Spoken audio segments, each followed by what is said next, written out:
can't believe a constitutional body where all the finance ministers from all states are sitting, and not until Honorable Member Sashikant Senthil says they would have allowed me to happily pay my debt, central government's debt, with that compensation cess amount. Are state finance ministers not powered enough to question me on that? And here is an honorable member telling us compensation cess being used to pay centre's own debt.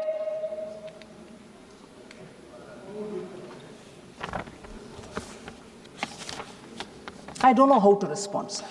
Tamil में This is greatly misleading the House. Tamil में बता दो जो वहाँ संदेश चल जाएगा. Should I, sir? Tamil में बताओ जो संदेश चल जाएगा. Thank you very much, sir. மதிப்பிற்குரிய உறுப்பினர் சசிகாந்த் செந்தில் அவர்கள் காம்பன்சேஷன் செஸ் மூலமாக வரும் வருவாயை மத்திய அரசு, அது தமிழ்நாட்டில் ஒன்றிய அரசு, மத்திய அரசு தன்னுடைய கடனை தீர்ப்பதற்காக உபயோகிக்கிறது என்று சொன்னார். பார்லிமெண்ட் லாங்குவேஜில் அது ஒப்புதல் இருக்குமோ இல்லையோ, அப்பட்டமான பொய். அதான் அதுக்கு முன்னாடி நான் சொல்லிட்டேன், நீங்க சொல்றதுக்கு முன்னாடி அது பார்லிமெண்ட்ல ஒப்புதல் இருக்குமோ இல்லையோ, இல்லைன்னா அதுக்கு மாத்திக்க வேற லாங்குவேஜ் போட்டுக்கோங்க. பொய் அது. நான் திருப்பி சொல்றேன் சார், आप चाहिए तो उसको हटा दीजिए, अनपार्लिमेंट्री है तो. ஆனா அது பொய் இல்ல. இப்பேற்பட்ட ஒரு ஆதாரமற்ற ஒரு குற்றச்சாட்டை இந்த பார்லிமெண்ட்ல சொல்றது அவதூறுக்கு சமானம். நீங்க நிக்கங்க வேணாங்கள, நான் திருப்பி சொல்வேன் sir. If it is unparliamentary, you may please remove, sir. You are the honorable speaker. मगर I will say it, क्योंकि ये मुझे लग रहा है जैसे वो आरोप मेरे ऊपर डाल दिया बेबुनियाद. मैं आरोप अभी लगा रहा हूं सर, ये जानबूझ करके बोला गया, ये गलत है. केंद्र सरकार कॉम्पनसेशन सेस को उपयोग करते हुए उनका ऋण क्लियर करता है. इसका मैं मानती हूं जीएसटी काउंसिल का अपमान है. जीएसटी काउंसिल में बैठे हुए वित्त मंत्रीगण को यह जानकारी नहीं होगा अगर मैं वैसे करती हूं. ये तमिलनाडु का एक सांसद बोलने का विषय में मुझे शर्मिंदा होना पड़ रहा है sir. Member of Parliament, Honorable Sashikant Senthil ji should please withdraw that statement. It was wrong. இது உண்மை இல்லை. பரவாயில்லைங்களா உங்களுக்கு? உண்மை இல்லை. நான் பொய்யன் சொல்றதை விட உண்மை இல்லைன்னு சொல்லிட்டேன், அசத்தியம். ஆனா அவர் இந்த ஆதாரமற்ற குற்றச்சாட்டை சொன்னதுனால ஆனரபிள் ஸ்பீக்கருக்கு நான் ஒரு விண்ணப்பம் வைக்கிறேன், அதை அவர் வித்ட்ரா பண்ணணும். அவர் சொன்ன அந்த லைனை வித்ட்ரா பண்ணா அவர் இங்கே இல்லை. ஆனால் definitely I am sure is வாட்சிங். அப்படியெல்லாம் நடக்காதுங்க. இங்கே இந்த பார்லிமெண்ட்டில் அனுமதி இல்லாமல் ஒரு பைசா கூட இன்க்ரீஸ் பண்ண முடியாது. அது ரூல்ஸ் மூலியமோ நோட்டிஃபிகேஷன் மூலமோ நடக்காது. सर अगेन बीडी के विषय में बहुत सारे ऑनरेबल मेंबर्स ने बताए.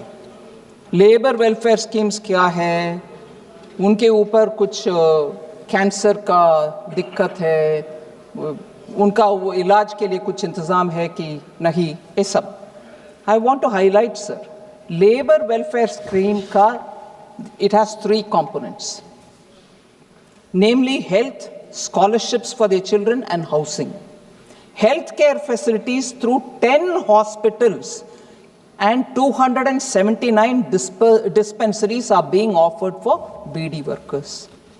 Reimbursement of expenditure for specialized treatment bhi hota hai, that's also provided. Cancer, tuberculosis, heart diseases, kidney transplantation, for all this money is given. They are not being charged. Either they are given in advance or they are being reimbursed. Financial assistance for education of children of BD workers from class 1 to college or university, ranging from 1,000 rupees to 25,000 rupees per student per annum, depending upon the class in which that student is or the course in which that student is already being provided. Then subsidy of 1.5 lakh rupees per beneficiary for construction of Pakka house is being given under revised integrated housing scheme from 2016. RIHS has been now converged with Pradhan Mantri Awas Yojana. So beyond this, there is also the public distribution system, Deen Dayal Antyodaya Yojana, PM Swanidhi, Kaushal Vikas Yojana, Suraksha Bima Yojana, Jeevan Jyoti Bima Yojana.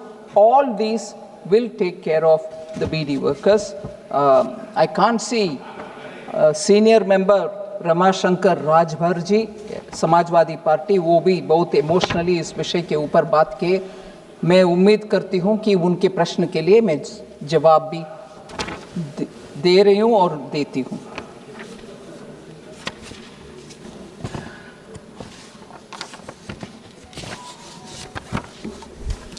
So Honorable Member Supriya Sule ji, she had raised this very important question in general about the excise, for which I think in the name of other members I've given an answer. Sir, in passing, but I think she meant it, Honorable Member raised this question about IMF and data issue. I would want to use this opportunity to explain that that debate was very ill-informed. IMF has actually said India's overall healthy economic performance is what the report concentrates on. Literally, most of the report focuses on it. But on the data ranking, I want to say, sir, IMF rates data quality from A till D. A, B, C, and D. They don't have the A plus, A minus, which happens in most universities. And A means data is adequate for surveillance. B means data has some shortcomings but is broadly adequate. C means data shortcomings could somewhat hamper surveillance. That's where we are put. And D, serious shortcomings that hamper surveillance. We are ranked C. The ratings are part of IMF report on Indian economy, which expects India's GDP growth to grow at 6.5% level in 25-26, the current year. Growth it recognizes in private consumption, macroeconomic stability, and also resilience of the Indian financial sector. They recognize it as key drivers of growth. They also recognize the inflation. They say it has been well below the RBI's tolerance band. The tolerance band is 2 to 6%. And they also say it is expected to be at 4.3% overall for this year. So, the point of content was the quality of data on which this C grade was given. What was a C grade for? The C grade is assigned to the data on national accounts, which covers data on GDP, consumption, income levels. And what was the reason behind C rating, sir? That the data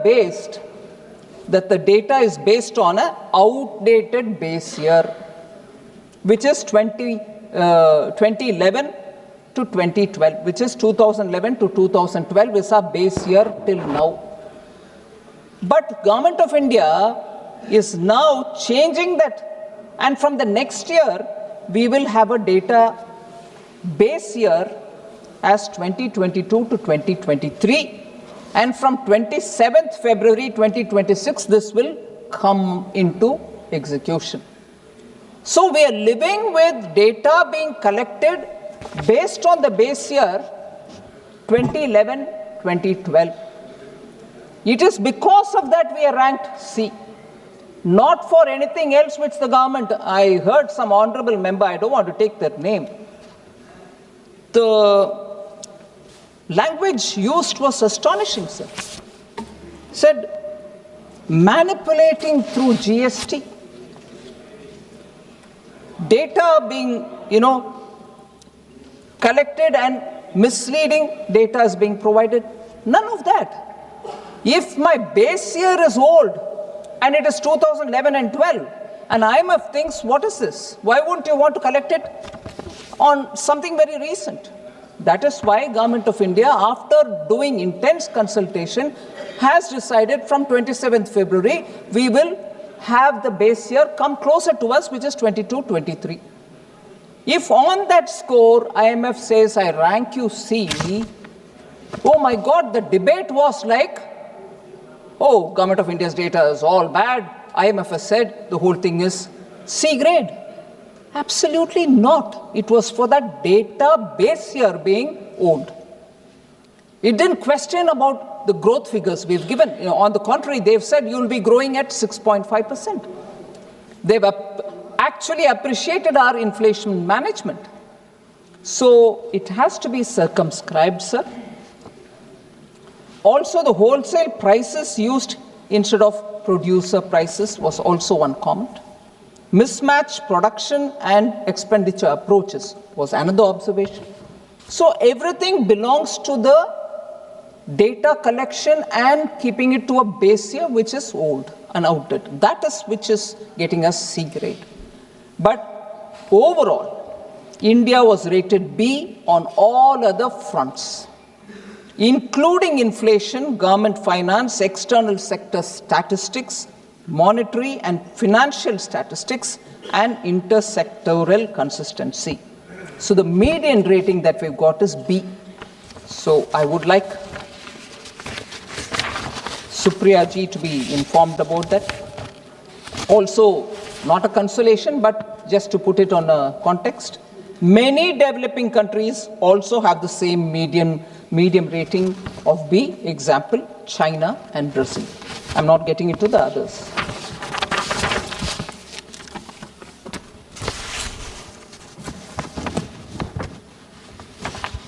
So I can't find the member here, so I wouldn't want to name him, but I will say,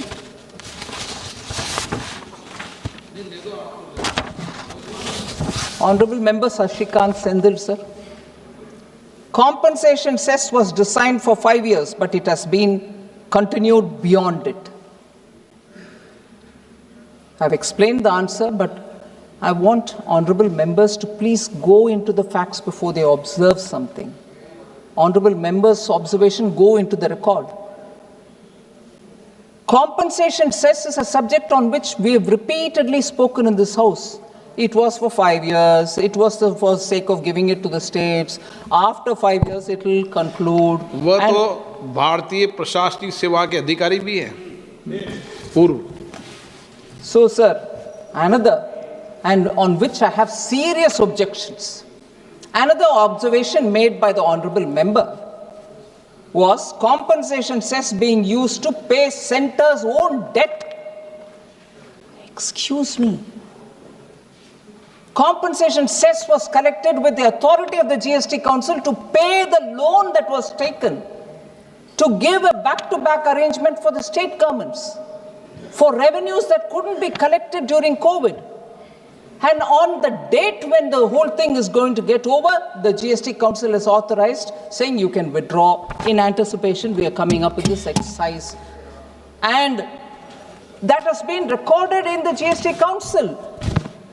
I can't believe a constitutional body where all the finance ministers from all states are sitting, and not until Honorable Member Sashikant Senthil says, they would have allowed me to happily pay my debt, central government's debt, with that compensation cess amount. Are state finance ministers not powered enough to question me on that? And here is an honorable member telling us compensation cess being used to pay centre's own debt.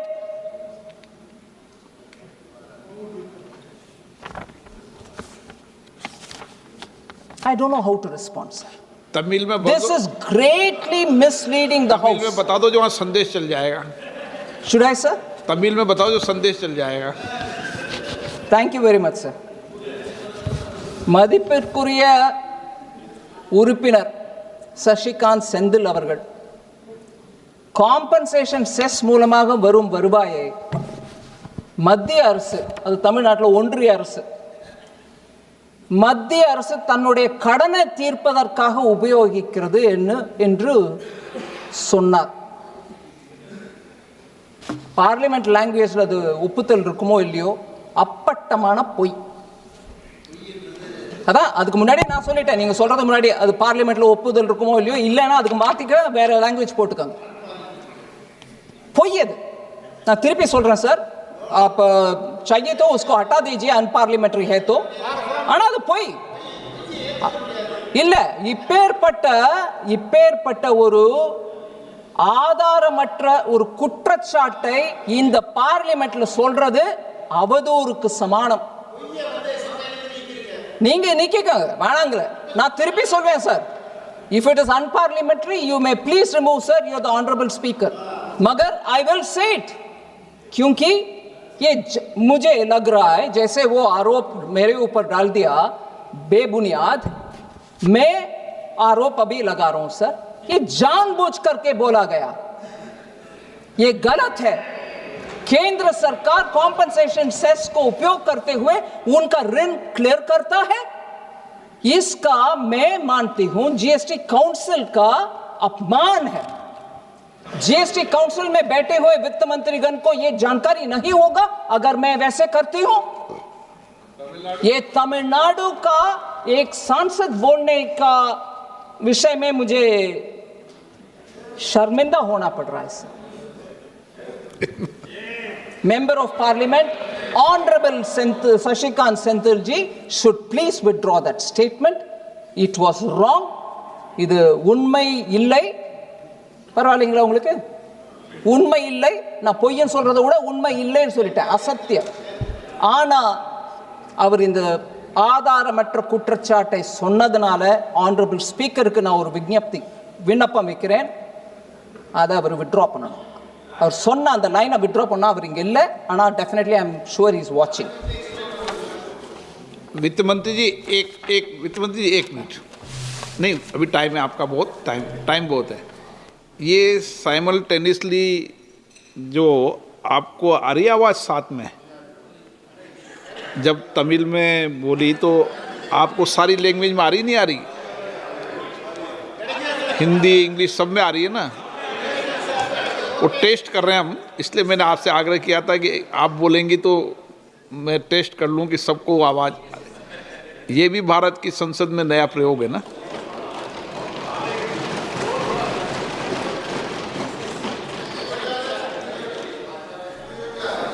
धन्यवाद sir. Sir, lastly, many members mentioned it.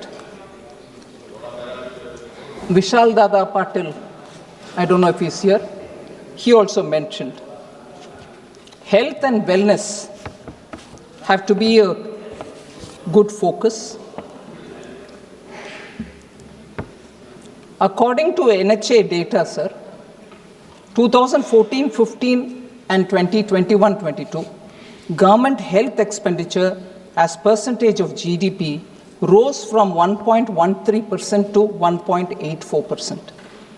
Government health expenditures share of overall government spending also increased from 3.94% to 6.12%.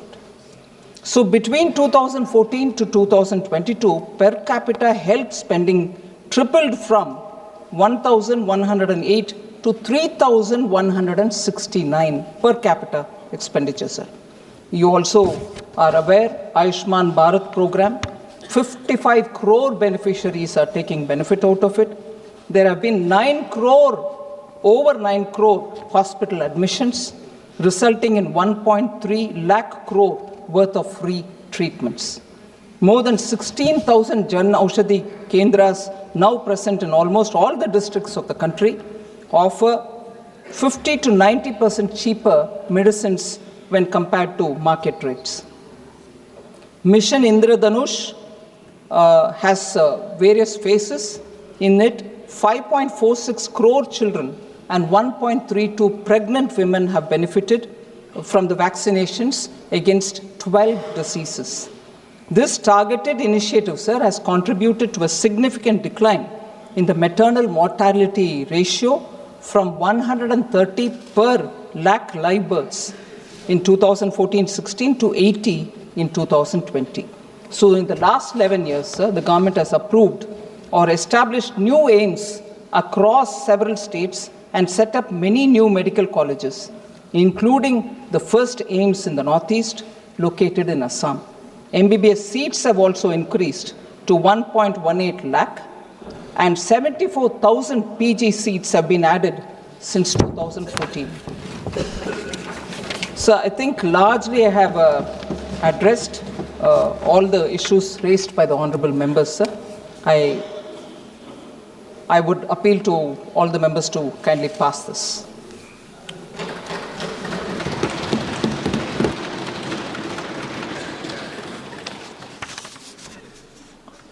कोई को बोलना है, 5 minute बाकी है, कोई clarification तो नहीं चाहिए?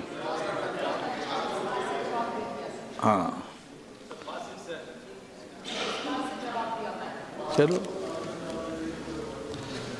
माननीय अध्यक्ष महोदय, आपका आभारी हूं कि आपने मुझे अपनी बात रखने का अवसर दिया और पूरा सदन, पूरा भारत के प्रबुद्ध लोग चाहते हैं कि नशा मुक्त भारत बने। अभी माननीय मंत्री जी ने अपने भाषण में कहा कि तेलंगाना राज्य में जो तंबाकू की खेती करते थे लोग, उनको ये सुझाव दिया गया है कि तंबाकू खेती ना करके अन्य फसलों करें, उसमें मिर्च आदि बताया। तो मैं आपके माध्यम से चाहूँगा माननीय मंत्री जी से कि पूरे भारत के हर राज्य में जहाँ जहाँ लोग तंबाकू की खेती करते हैं, उनको भी वहाँ कौन सी फसल अच्छी हो सकती है, अगर उनको भी इसमें शामिल किया जाए तो ये बहुत अच्छा होगा। कृषि मंत्री सुझाव देंगे। नहीं, अभी माननीय मंत्री जी ने अपने भाषण में ये बात कही। बस एक मिनट, संजय जायसवाल जी। 6 बज जाएगी जब तक। मैं इस सेंट्रल एक्साइज अमेंडमेंट बिल के समर्थन में खड़ा हुआ हूँ। मैं बहुत बहुत धन्यवाद देता हूँ भारत सरकार को कि GST 2.0 लगा करके उन्होंने इतनी सारी सुविधाएं दी आम जनता को कि इस बार दीपावली 22 सितंबर को एक नए स्तर पर बनी। लेकिन साथ में जो ये सिगरेट, तंबाकू, इस तरह के जो नशा हैं, जिनको लगातार डिस्करेज करने का काम यह सरकार कर रही है। जैसे उन्होंने सिगरेट के पर जो कैंसर पीड़ित है उनकी तस्वीर दे के एक बहुत बड़ा क्रांतिकारी परिवर्तन किया। हम लोग जब युवा थे तो हर जगह सिगरेट की दुकानों पे भीड़ देखते थे, आज बिल्कुल देखने को नहीं मिलती है। उसी प्रकार ये जो सेंट्रल एक्साइज का अलग से फैसला है कि इस पर टैक्स बढ़ाया जाए और इसको महंगा किया जाए जिससे कि आम व्यक्ति उसके तरफ आकर्षित नहीं हो। यह बहुत ही बढ़िया सरकार का फैसला है और इसका मैं पूर्ण समर्थन करता हूँ। ये स्वास्थ्य में आयुष्मान भारत के लिए भी बहुत अच्छा रहेगा। बहुत बहुत धन्यवाद। Doctor M.K. विष्णु प्रसाद।